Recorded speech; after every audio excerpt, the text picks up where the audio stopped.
Assalamualaikum warahmatullahi wabarakatuh. Jumpa lagi bersama channel Tongkat Emas Edukasi, channel yang menyajikan seputar dunia informasi pendidikan.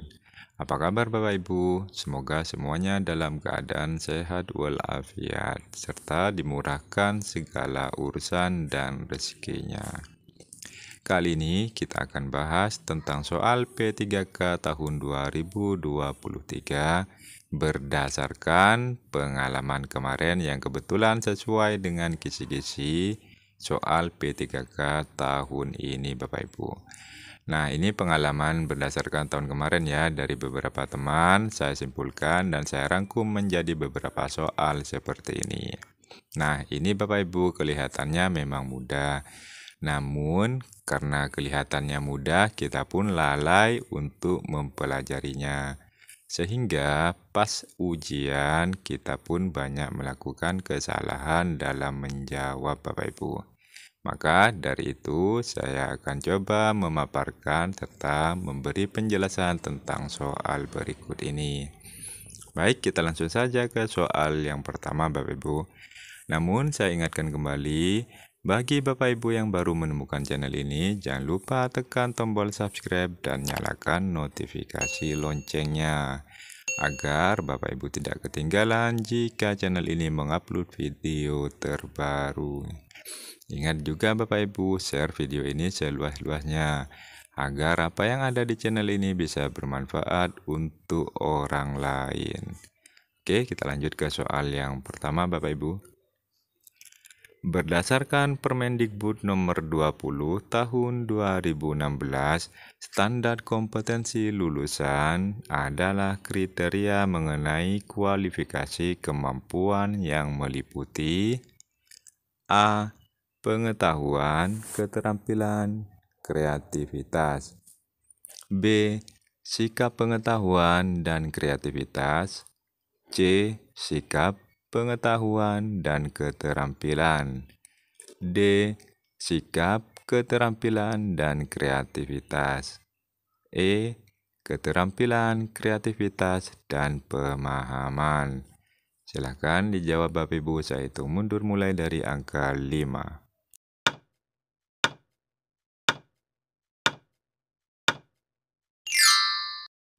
Yap, jawabannya adalah C Bapak Ibu, yaitu sikap, pengetahuan, dan keterampilan. Nah, ini sangat mudah ya Bapak Ibu, karena kita hanya perlu menghafal atau memahami tentang Permendikbud nomor 20 tahun 2016. Baik, kita coba buka apa isi dari Permendikbud nomor 20 itu.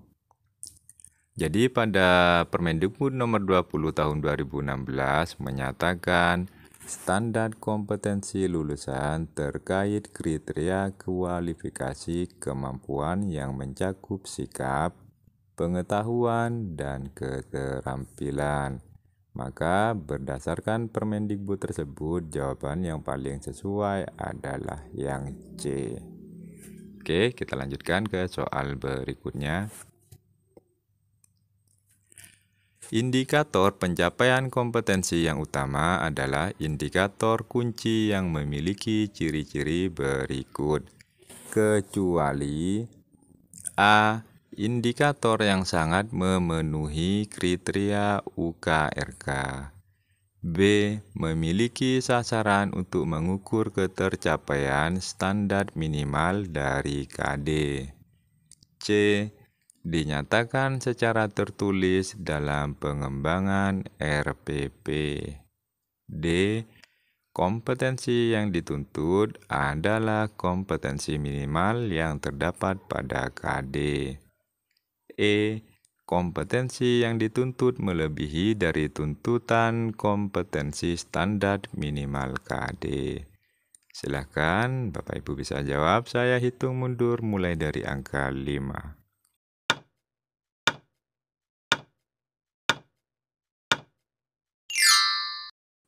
Ya, betul sekali, jawabannya adalah kompetensi yang dituntut melebihi dari tuntutan kompetensi standar minimal KD. Nah, kita coba bahas apa ciri-ciri dari indikator kunci itu, Bapak Ibu. Kita coba lihat ya. Jadi, ciri-ciri indikator kunci adalah yang pertama, indikator yang sangat memenuhi kriteria UKRK, yaitu urgensi, keterkaitan, relevansi, keterpakaian. Yang kedua, cirinya kompetensi yang dituntut adalah kompetensi minimal yang terdapat pada KD. Yang ketiga, cirinya memiliki sasaran untuk mengukur ketercapaian standar minimal dari KD, sedangkan yang keempat, dinyatakan secara tertulis dalam pengembangan RPP dan harus teraktualisasi dalam pelaksanaan proses pembelajaran, sehingga kompetensi minimal yang harus dikuasai peserta didik tercapai berdasarkan tuntutan KD mata pelajaran. Jadi, berdasarkan ciri-ciri indikator kunci tersebut yang tidak termasuk dalam ciri-ciri tersebut adalah Bapak Ibu, kompetensi yang dituntut melebihi dari tuntutan kompetensi standar minimal KD. Jadi, sudah jelas jawabannya yang ya. Next, kita lanjut ke soal berikutnya. Langkah pertama dalam kegiatan pembelajaran berdasarkan model pembelajaran adalah A. Rumusan kegiatan inti. B. Pahami KD yang sudah dianalisis. C. Pahami IPK dan materi pembelajaran yang telah dikembangkan. D. Pahami sintak-sintak yang ada pada model pembelajaran. E. Tentukan sumber belajar. Silakan bisa dipilih Bapak Ibu. Saya hitung mundur mulai dari angka 5.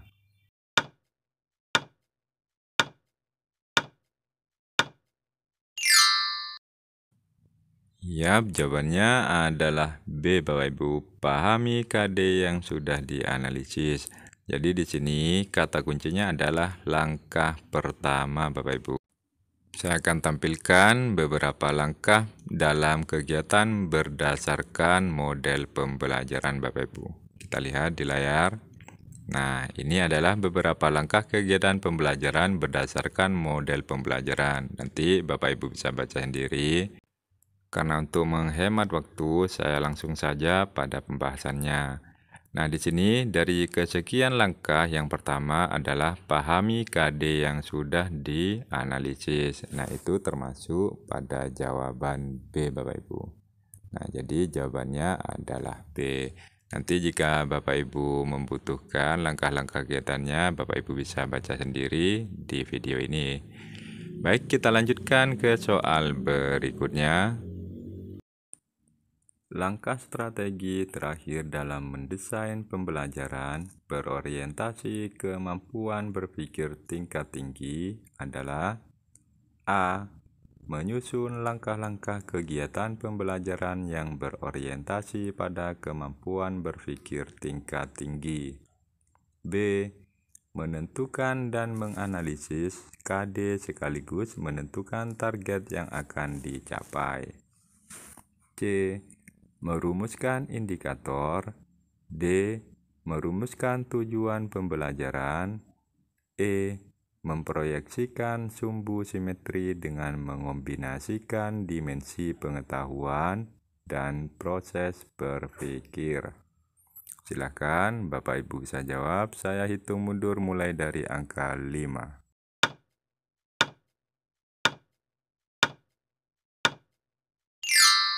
Ya, betul sekali Bapak Ibu, jawabannya adalah A. Menyusun langkah-langkah kegiatan pembelajaran yang berorientasi pada kemampuan berpikir tingkat tinggi. Kata kunci dalam soal di situ disebutkan langkah terakhir dalam mendesain pembelajaran berpikir tingkat tinggi. Jadi, dalam langkah-langkah tersebut Bapak Ibu, ini hanya sekedar informasi, ada 5 langkah strategis yang harus diperhatikan. Saya tampilkan di layar ya, ini adalah langkah-langkah strategis. Nanti Bapak Ibu bisa baca sendiri, karena untuk mempersingkat waktu, saya langsung saja.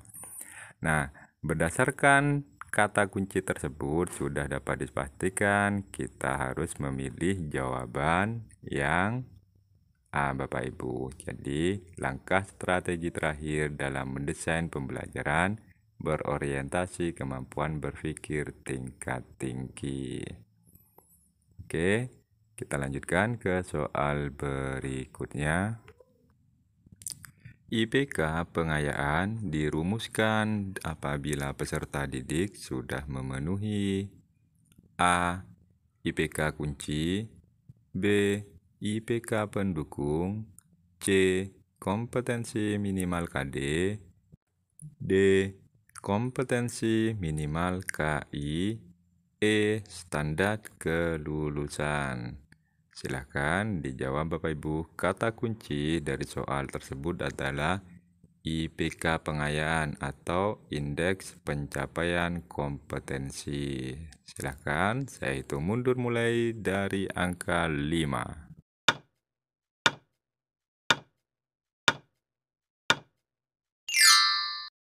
Ya, betul sekali, jawabannya adalah C, Bapak Ibu.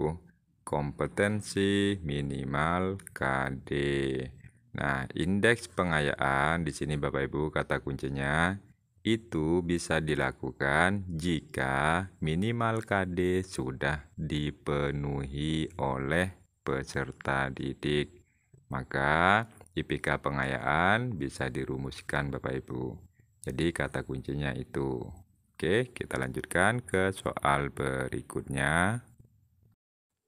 Langkah pertama yang harus dilakukan dalam melakukan analisis SKL dan KI adalah A. Membaca dan memahami tentang SKL dan standar isi. B. Melihat keterkaitan antara SKL dan KI. C. Melihat tuntutan yang ada pada deskripsi SKL dan KI. D. Melihat target dan pembelajaran pada SKL dan KI. E. Memperhatikan tempat penerapan yang digambarkan pada SKL dan KI. Silakan Bapak Ibu jawab. Saya hitung mundur mulai dari angka 5.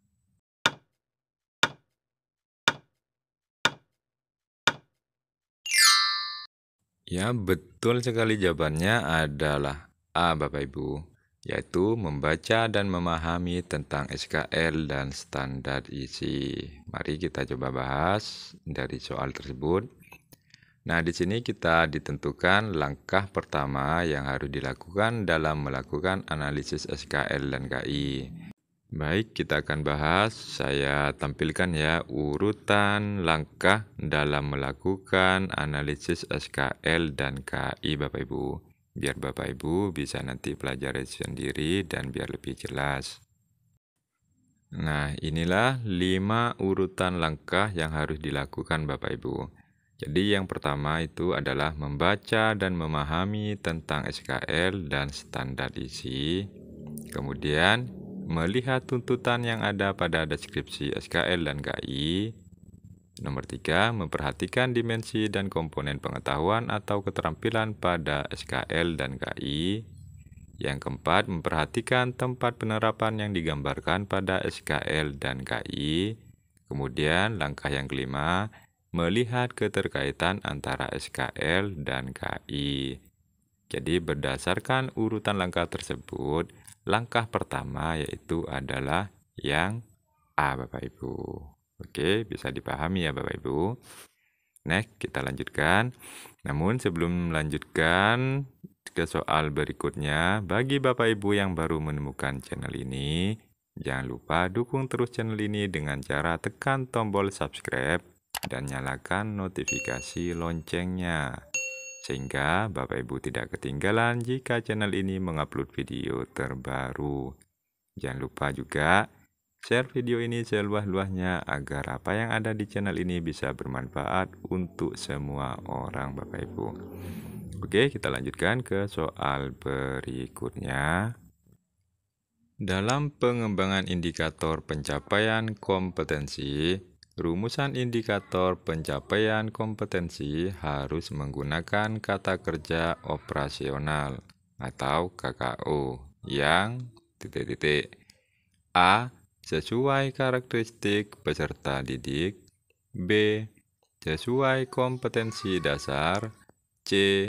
Memperhatikan kebutuhan peserta didik. D. Bisa diukur. E. Tepat sasaran. Silakan dijawab Bapak Ibu. Saya hitung mundur mulai dari angka 5.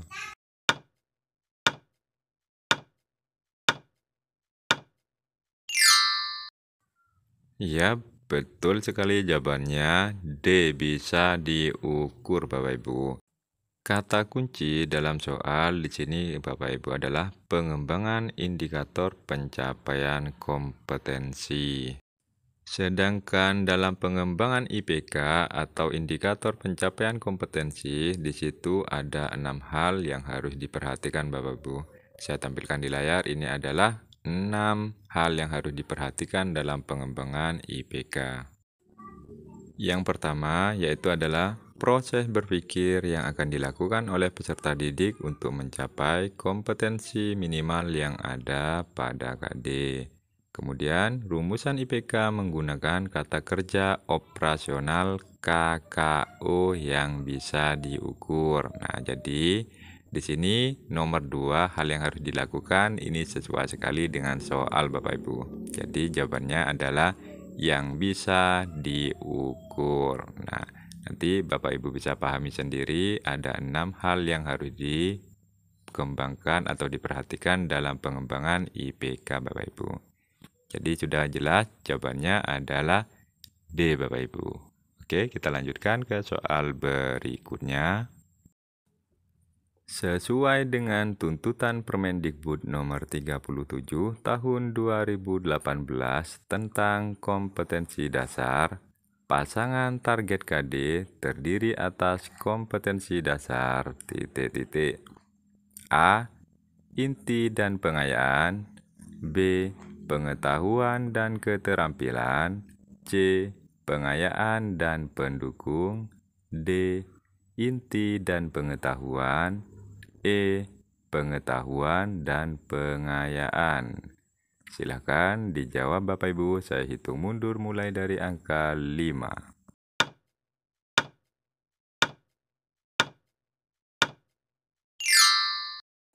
Ya, betul sekali Bapak Ibu. Jawabannya adalah B. Pengetahuan dan keterampilan. Nah, sesuai tuntutan Permendikbud nomor 37 tahun 2018, di situ menjelaskan tentang kompetensi dasar meliputi KD pengetahuan dan KD keterampilan. Jadi jawabannya adalah B. Ini sangat mudah sekali ya Bapak Ibu. Saya rasa tidak usah saya bahas karena ini Bapak Ibu hanya perlu memahami tentang isi Permendikbud nomor 37 tahun 2018. Oke, kita lanjutkan ke soal berikutnya. Pendekatan saintifik terdiri atas 5 langkah kegiatan belajar berikut ini. Kecuali A. Mengamati. B. Menelaah. C. Mencoba. D. Menanya. E. Menalar. Silakan Bapak Ibu pilih. Saya hitung mundur mulai dari angka 5. Ya, betul sekali. Jawabannya adalah B, Bapak Ibu, menelaah. Nah, kata kunci dari soal di sini adalah pendekatan saintifik. Terus, 5 langkah dari pendekatan saintifik itu apa saja, Bapak Ibu? Mari kita saksikan di layar. Saya tampilkan 5 langkah pendekatan saintifik. Nah, jadi 5 langkah pendekatan saintifik yaitu mengamati, menanya, mengumpulkan informasi atau mencoba, menalar atau mengasosiasi, dan yang kelima adalah mengomunikasikan. Nah, jadi dari kelima langkah tersebut yang tidak ada yaitu adalah menelaah Bapak Ibu. Jadi jawabannya adalah B. Next, kita lanjutkan ke soal berikutnya. Rumusan kegiatan inti pembelajaran berdasarkan pada hal-hal berikut ini, kecuali A. IPK, B. Karakteristik peserta didik, C. Pendekatan saintifik, D. Sumber belajar, E. PPK dan literasi. Silahkan dijawab Bapak Ibu, saya hitung mundur mulai dari angka 5.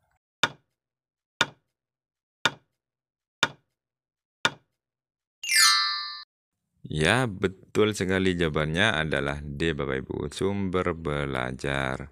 Terus kata kunci dalam soal itu adalah rumusan kegiatan inti pembelajaran. Kegiatan intinya yaitu ada 5 Bapak Ibu. Silakan cek di layar, saya tampilkan di layar. Yang pertama yaitu adalah IPK, yang kedua karakteristik peserta didik, yang ketiga pendekatan saintifik, yang keempat 4C, yaitu 4C kreatif, kritik, communication, collaboration. Kemudian yang terakhir adalah PPK dan literasi. Jadi dari kelima rumusan kegiatan inti di sini, yang tidak termasuk atau kecuali yaitu adalah yang D Bapak Ibu, sumber belajar. Maka jawabannya yang betul adalah D. Baik Bapak Ibu, mungkin ini saja yang dapat kali ini saya sampaikan. Semoga apa yang saya sampaikan bisa bermanfaat untuk kita semua. Pada intinya, soal yang akan kita dapatkan semuanya mudah Bapak Ibu. Tergantung bagaimana kita cara menyiapkan diri dengan cara belajar sungguh-sungguh serta tidak bosan mempelajari hal-hal baru. Dan bagi Bapak Ibu yang akan melaksanakan ujian P3K tahun 2023 ini, saya doakan semuanya lolos dengan nilai yang memuaskan dan nantinya bisa menjadi ASN P3K tahun ini. Dan jika video ini bermanfaat, jangan lupa tekan tombol subscribe dan nyalakan notifikasi loncengnya agar Bapak Ibu tidak ketinggalan jika channel ini mengupload video terbaru. Jangan lupa juga share video yang ada di channel ini seluas-luasnya agar video yang ada di dalam channel ini bisa bermanfaat untuk semua orang. Baik Bapak Ibu, terima kasih atas segala perhatiannya. Saya ucapkan terima kasih. Wassalamualaikum warahmatullahi wabarakatuh.